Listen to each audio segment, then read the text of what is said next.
peux te présenter d'abord Bien sûr, donc Erwan Trezeguet, je suis responsable à la CGT Service Public, donc pour tout ce qui est les collectivités territoriales, EHPAD, du service public. Ok. Et à l'UL aussi, tu as une... Alors je suis responsable à l'UL au niveau de l'organisation et même de la direction de l'union départementale, l'union locale de l'Agnon. Donc, tu as annoncé tout à l'heure au micro que le 7 mars serait suivi à Lannion, c'est une date nationale de mobilisation qui a été fixée. Le mot d'ordre, c'est on met le pays à l'arrêt. Alors ça va consister en quoi? Parce qu'on n'est pas trop habitué à ce type de mot d'ordre.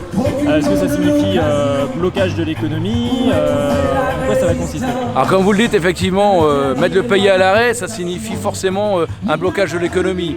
Car aujourd'hui, les manifestations apportent bien en fait une contestation au niveau du gouvernement et le meilleur moyen en fait de pouvoir faire passer le message au gouvernement, c'est bloquer l'économie. Et comment on bloque l'économie? On bloque l'économie dans les boîtes, dans les entreprises, en déposant en fait les outils, en débrayant, en montrant en fait au patron qu'on arrête de travailler pour pouvoir bloquer la production. Voilà, c'est ça le but du jeu, et de trouver l'ensemble des collectivités, sociétés, boîtes, PME, TPE pour pouvoir rejoindre le mouvement. C'est ça l'envergure du 7 mars prochain pour réussir à mettre l'ensemble du pays à l'arrêt. Y compris que les commerçants baissent le rideau, que les artisans ne soient pas sur les chantiers.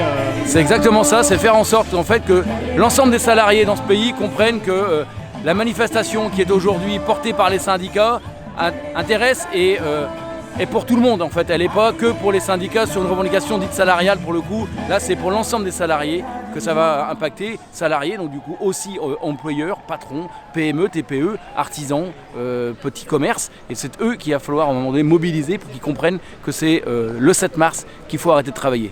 Alors le 7 mars, le texte il aura déjà fait une navette complète parce que le Sénat ça va durer qu'une semaine. Est-ce que ça tombe pas un peu tard en termes de mobilisation? Alors il faut à un moment donné aussi comprendre que les syndicats entendent depuis des années à quand un blocage, à quand la grande grève générale. Ce ne sont pas les syndicats qui décident de la grève générale, ce sont bien les salariés qui décident de bloquer le pays et qui font remonter aux syndicats leur envie de se mobiliser pour pouvoir dire stop, on n'en peut plus. Le 7 mars, c'est la veille de la journée de lutte contre le droit des femmes.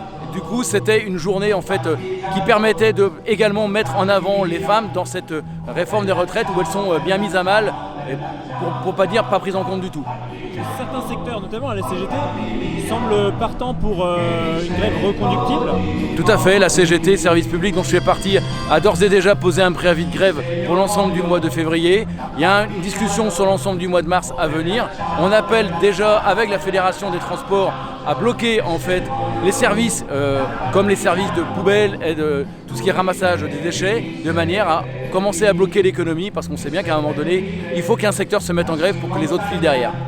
Un dernier mot, parce qu'il semble que le maire de Lannion se soit fait remonter les bretelles par le préfet. Oui. C'est une information que vous avez à la CGT aussi, parce qu'il libérait jusque-là les agents. C'est pas que ça, c'est-à-dire que le maire de Lannion, s'il veut libérer ses agents, il les libère. Ce qui se passe, c'est qu'il fermait sa collectivité purement et simplement. Sauf que le préfet lui a rappelé qu'en fait, il avait une obligation régalienne et de garder pour une continuité de service public sa mairie ouverte. Ce n'est pas le seul.